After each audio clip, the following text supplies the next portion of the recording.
The feel when you're totally not pressed. The feel when we control your bodies. Hey, we control your bodies. Guess what? Guys win again, okay? Men win again. And yes, we control your bodies. Hi, I'm your Republican congressman. Hi, I'm your Republican congressman. It's your body, my choice. And men, women again.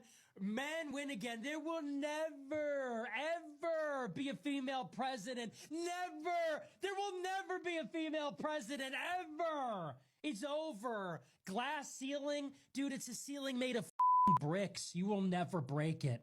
Your stupid face keeps hitting the brick ceiling. We will keep you down forever. You will never control your own bodies. You will never be the president of the global empire.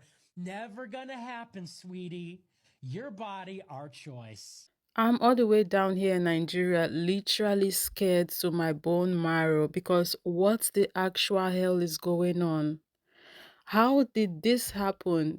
That man, the orange man won and all hell has literally broke loose because like what the F is this clip for one? Let's start from there, right? This is so scary. I'm so scared for the women in America. With the kind of videos I've been seeing the past couple of hours, all these things that I'm witnessing happening in 2024, like I am so short of words. I'm shaking. Like my brothers and sisters in the US, like thinking about them right now, literally scared for Americans. Because what's the actual hell? What is happening? How is this happening? How did people allow this to happen? And I'm not talking about the people who did not vote for the orange man, right? Because like you guys did your best, you guys tried. It's them other people who thought that he was the best option, that he is a good idea. Now look at what's going on.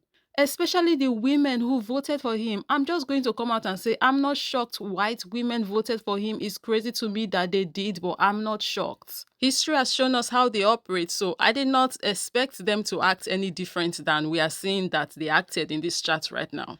They acted very on brand. I'm not shocked at all that they voted against their own interests. This is no news, so moving on. But you see them other women, them other non-black POC women, jaw dropped to the floor when I saw how they voted. When I saw this chart, oh my goodness, joy in hell. Like, how do you vote against your best interest like that? And I know I've been talking about the women, but it's not just women, right? It's the men too. The non-white men who voted for this guy. See, nobody can convince me that Trump is not using juju because there is no way. There is no way that even me, us, all the way down here in Africa, I've seen all of the things that he had said, right? All of the racist things he had said, all of the sexist things he has said. His man is a criminal. All of the ish he has been doing and what his values are, what he stands for, how he sees people. Like everything this man and the people who are like him are fighting for is not in your best interest. But somehow these people looked at him, listened to him, definitely saw the clips that I saw, but they were like, scratch all of that, nobody gives a fuck. I like voting against my best interest. What? What?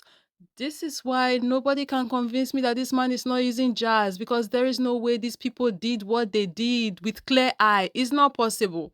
It's not possible. No. Have you guys been seeing the clips that have been going around let me put some up. Let me put some up because like it's not even been 24 hours yet and see what him being in office is costing. See what people are doing now to people. Check out these clips. And so it begins. I received this text message about 2 hours ago. Greetings, you have been selected to pick cotton at the nearest plantation. Be ready at 12 a.m. November 13th, 2024, sharp with your belongings.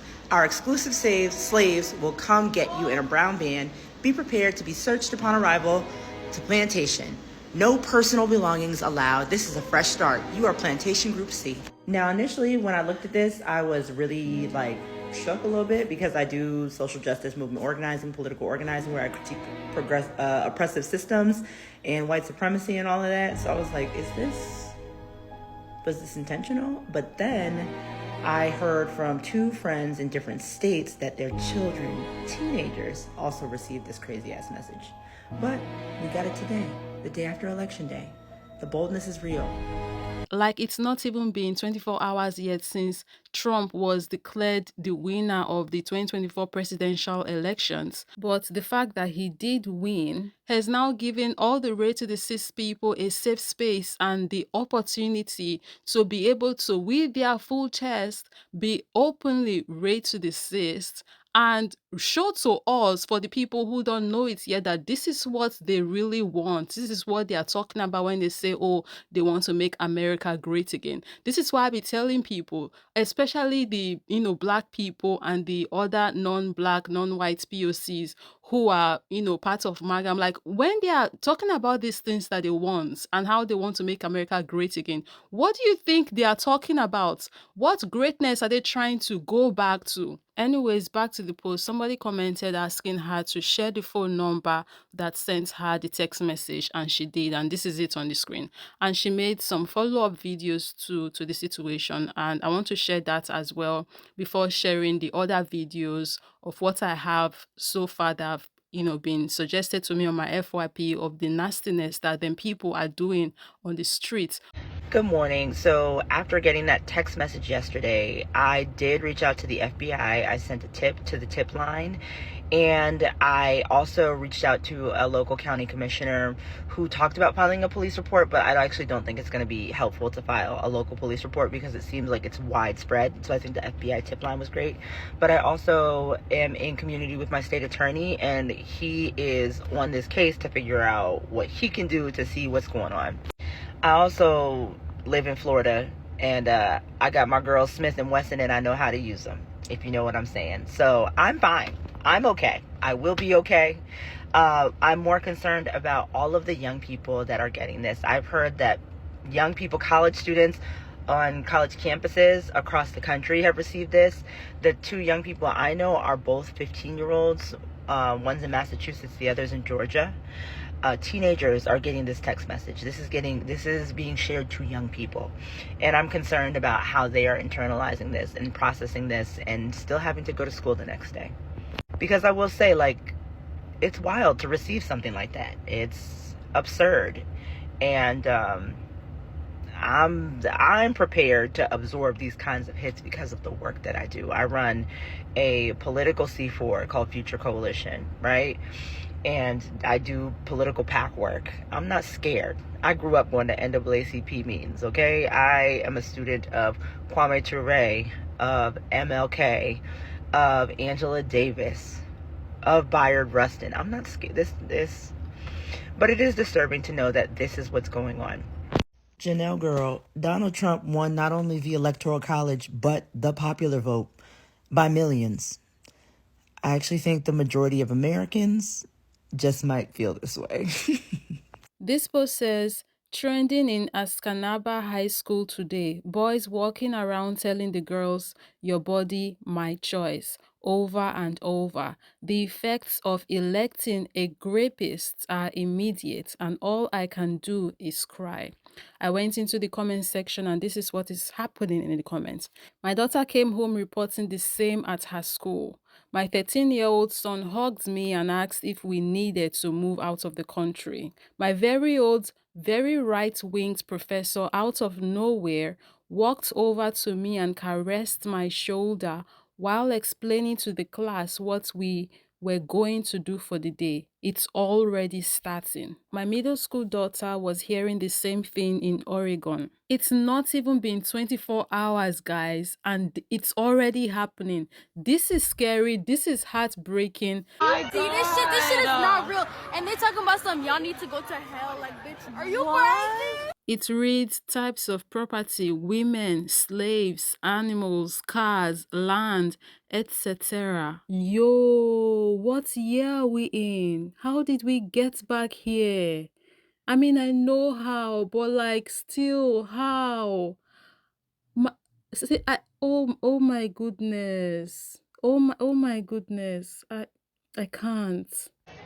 Bitch, are you crazy? Okay, y'all, so I go to Texas State University, and this is currently what's going on at my school. They have signs everywhere saying that kind of stuff.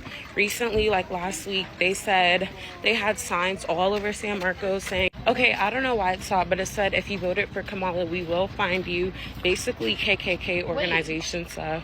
And this is getting out of hand. So this is our friend, and currently a building is on lockdown because of this. And all I'm saying is this is going to get worse if we as a whole and a collective do not decide to stand up and fight against this inhumane society that we now live in. I am having a hard time explaining this feeling, which is surprising, right? I'm a Black woman in America. I'm Congolese and live in America. Of course, I am used to being overqualified and underlooked. I'm used to this feeling of constant disappointment. But this time felt different. Because if a woman like Vice President Kamala Harris, her opponent is a criminal, yet America chooses him, what message does that send to all the other men who are comfortable assaulting women? What message does that send to all the women who have been assaulted? I just feel so defeated. I feel so defeated. I don't even know how to explain this feeling. It's too much. Because there was never a part of me for a second who thought, like there was even, I am so scared. I think that's really the underlying feeling is I'm just scared. I'm scared. I'm disappointed. I'm hurt. I'm sad. I'm just all of it. And worst of all, is I really actually did not believe this would happen. I truly did. I went to bed confident. And I still don't believe it. I really don't. I also came by a video of this man. His name is Tat Stormer, and in his video he shared how in the past couple of days they have been taking down websites that has vital, accurate documentation of historical events like the Civil War, slavery, all of that from the internet. And they have been doing this leading up to this point. I mean, we know this is something they have been doing, trying to rewrite history and bury some history. We see and we know what they have been doing with books and how they have been banning certain historical books because they don't want those history shared anymore. They want them buried. But they've been going beyond that. They've been going to the internet and pulling down information on the internet as well. So check out this man's video and I'll meet you guys after. Folks, you want to hear something crazy about the whole obedience in advance thing? Colonial Williamsburg has removed its website dedicated to an honest history of the American Revolution. And they did that just within the last couple of days. Why do I know that? Because I built that website and I wrote almost all of the content for it about 14 years ago. It was the first thing I did at Colonial Williamsburg. I was the digital historian, and we wanted to provide a reliable resource online to send not just our interpreters, but to send our guests to so they could get a solid foundation in what the American Revolution was, its context, its causes, its character, and its consequences.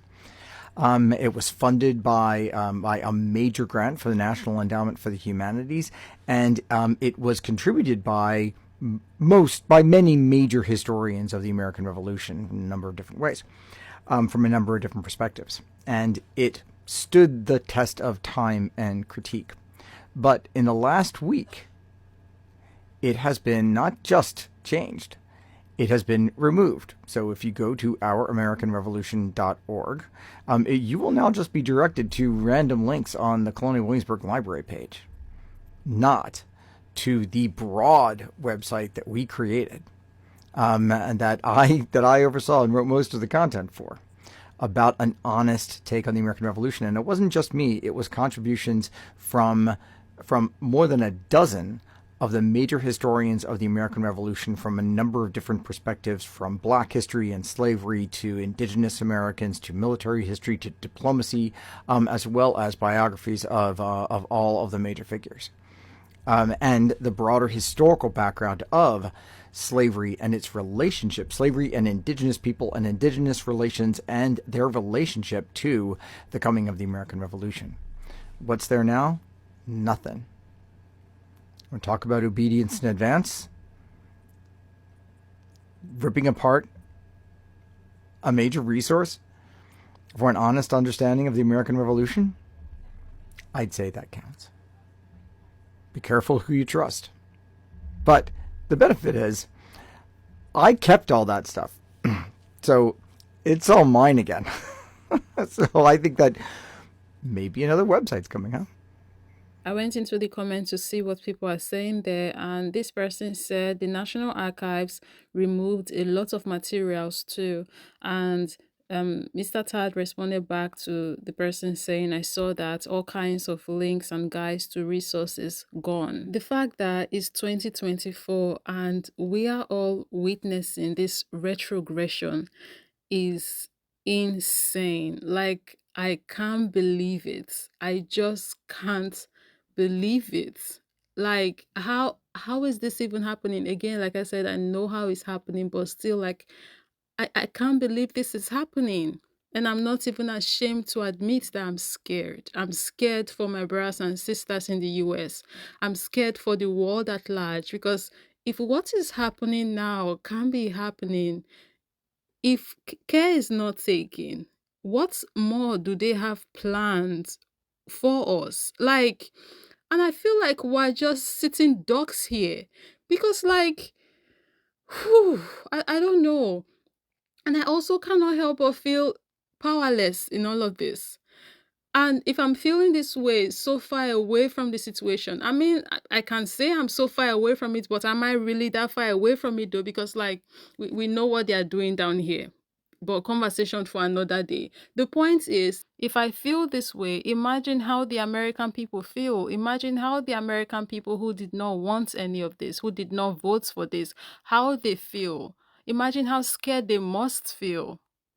How unsafe the Black people in America must feel right now. My heart goes out to you guys. Like, I don't know. I can't believe this is real. I can't believe this is happening. I can't believe he won. Like, I was so confident. You guys don't. Oh my goodness. I was so confident that he would not win. And I wasn't even thinking about it in my head. I'm like, he's not going to win. There's no way. But then he won, and now I'm not sure how to process these emotions I'm feeling. This is so sad. This is heartbreaking. If they are doing this and they can do this, what's next are they going to do? What more do they have planned? And this is literally going to affect everybody. Everybody. You don't even have to be in the US for this to affect you, because, like, the things that we see, the values we see these people uphold is very 1500s, those values from, like, colonial slavery era. That's what they uphold. That's where they really want to get back to. I don't know. I just feel like we're sitting ducks and I'm speechless. I'm like, how do we stop this? How do we stop this? Like, we can't let this continue to happen, because we know how the saying goes. You give them, and each they take a yard, or they take a mile, or they take the entire hectare. However the saying goes, I can't even remember the saying anymore, and I'm the one that was like, oh, you know that saying, we know how it goes. I can't remember how it goes anymore, but you guys know the saying I'm talking about, right? I am obviously extremely disappointed in the results, but it is clear that there will be a second Trump presidency. It is really on my heart this morning to say that as a man, but more importantly as a Black man, that this country does not deserve Black women or Black people, but specifically Black women. This morning I woke up and I just gave my wife a hug, because I know how heavy this is weighing on Black women. And they have carried this country and saved this country too many times, and continue to be the most disrespected human beings on the planet. And it, quite frankly, it disgusts me. I'm thinking about the world that we're going to bring our daughter into in a few months. And I want the vice president to know that her and her team did everything right in the right way. But the unfortunate reality is that this country is still steeped in sexism and misogyny. I am personally proud of her, and I know that so many others are the same. We appreciate her tenacity, her focus, her decency, and how she handled herself throughout this campaign. And I don't want to hear anybody saying that they should have done something different. She should have been running longer. The fact is that they did everything that a campaign can do and more. But we as a country really have a lot of soul searching to do. And that's really what I want to say about that today. But I want black women to hear from me to know that as a black man, I am going to triple my efforts to lift them up, to make sure that they're supported, to make sure that they're seen, and to make sure that other folks are challenged into understanding that they alone can't be the soul of this democracy, and that they alone can't save us from ourselves time and time again. They alone can't be the people that show up and show up in such a way that folks who are voting against their own best interest, that they are saved as well. They can't do it anymore. And we have to be there to understand that reality and lift them up. I don't know everything that a second Trump presidency will bring to Baltimore. But if he follows through on some of his dark, violent promises, we know that we are looking at challenges in the years ahead. But I want Baltimoreans to hear me clearly. We have a lot to be proud of in our leadership in the state and in the city. And I know all of my colleagues in office will agree when I say that Baltimore will always be a place that welcomes and protects our residents, no matter what they look like, who they love, where they were born, or how they choose to live their lives, as long as they're doing it in a legal manner. That will not change. And I will continue fighting for Baltimoreans no matter what. These are really dark times. I hope you guys are safe out there. Please do what you need to do to protect yourself. If you need to go get a pew pew, please get a pew pew. See, I don't know, strap up. I don't know what else to say at this point, except please be safe out there. Do what you need to do to protect yourself and your own, because like these are perilous times. Hey, I'm getting asked this a lot, and I understand it. This was not a glitch in the Electoral College, right? This isn't one of those things in which we can go, founding fathers got us again. A sizable popular vote lost. A big chunk of America just told you who they were. Believe them. But what I would do today, go ahead and be afraid. Be afraid. Fear is okay, right? This is going to my default settings as a historian and as a public historian, sort of trying to understand how people, particularly people who are ordinary people living through extraordinary circumstances, react, and how they react in ways that are in line with their principles and their values, regardless of how difficult it might seem. Fear is okay. Fear can galvanize. Fear can make you move faster. Fear can make you think quicker. Fear can make you physically stronger. Fear is okay. Fear is a great motivator. So it's okay to be afraid. Don't feel like that makes you weak. Fear is okay, because it means you acknowledge, in fact, what is going on and you want to do something about it. Then I would watch A Small Light. I'd go to Disney Plus and I'd watch A Small Light. Because it is a nice, historically situated, authentic case study of what individual people can and must do in extraordinary situations. What even the most average person can and must do. Every day assenting to resistance. And what they can do in their own little way, the own small light that they can go ahead and spark. What can they do? In that case, it's about the people who took care of Anne Frank and her family, but it's about what they did beyond that. They might have been known for that, and that's plenty, but it wasn't just that. It's in assenting every single morning to those acts of resistance, to a commitment to those set of values, Because one of the things that we know, and so understanding that there is a historical basis for this in those effective resistance movements gives us a template to follow. Now, in terms of going back to sort of my lane in the American Revolution, it's the one thing that the Loyalists didn't understand until it was too late. That they had to organize, that the communications networks and the information networks had already been taken over by the Patriots by the time that the Loyalists understood what was at stake.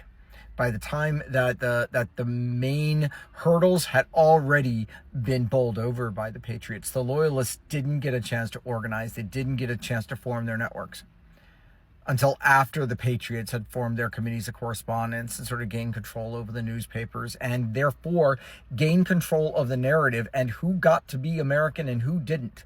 I saw the signs popping up over the last week. Take America back. Back from whom? Back to when? We can answer those questions. So the people who are telling you today to have hope and roll up your sleeves and time to fight, not today, it's not too early, screw them. Those are probably a lot of white people sitting in very comfortable offices, like at the Atlantic or something. No, be angry at the people who represent the institutions that either actively got us into this mess or who through their silence aided and abetted that. Be angry and give yourself permission to be mad. And it's okay to be afraid. Again, fear is a great galvanizer, but we can learn from these examples of the past. And I've done a lot of public history work on the resistance movements of World War II relatively recently. I've done some work with Rick Steves on it, and this is no joke. But the key point is to make sure that you have and that you can build your networks of information, the people upon whom you can rely for information, and then when the time comes to turn that information into action. So make sure you have everybody's Instagram. Make sure you have your YouTube, depending upon what goes on with social networks. The people who you trust, the people who are in your tribe, who are part of your family of values and principles. Mutualize your mutuals. That's what we can do today. That's what you can do next. Because as Winston Churchill's not the world's greatest person to go ahead and paraphrase, but I'll do it for this. He said once that it's not the beginning of the end, but it is the end of the beginning. This is the end of the beginning. Now, to be ready for what's next, we can learn from those folks in the past who actually had to engage in effective resistance politics and resistance networks. And this is no joke. And to do that, it's all based upon, as a foundational matter, effective communication with people who will make sure that you know that you are not alone, and to make sure that you have all the information you need to act when it's necessary. I'm going to be ending this video with this video I got from the sister on TikTok. I can't wait to hear your thoughts down below in the comment section. Let's continue this conversation there. These are dangerous times. Make sure, like I said, you are doing what you need to do to protect yourself and yours. I don't know what the world is turning into. I don't know where we are going. But what I do know is that I don't like this journey very much. I'm not enjoying it. Something has got to give. These people needs to be stopped. Oh yeah, and while we're at it, if you're another race group and y'all start going through stuff, war all over the other side of the world, or you're in America and y'all start going through stuff in America, don't come to black people. Especially don't come to black women. Y'all on your own. I'm not gonna lie to you. I'm not trying to hear nothing. I'm not marching for nobody. I'm not holding no sign for nobody. I'm not doing that. I'm not eating at my favorite restaurant because you going through a lot with whomever y'all going through it with. That ain't got nothing to do with me. It has nothing to do with black women. Because whenever it's time to organize and make change, everybody wants to look at black women. Oh, you're not going to say nothing? You're not going to use your large platform to say nothing? No. If it don't have anything to do with black women, I'm not talking about it. If it don't got nothing to do with moving black women forward, I'm not talking about it. I don't care. I'm not going to lie to you. I don't care. Especially with that stuff on the whole other side of the world. And then y'all gonna vote for this man? Oh, Yeah, no. I'm not about to worry my little head about what y'all have going on anymore if y'all are not going to look out for the best interest of black people. I'm not.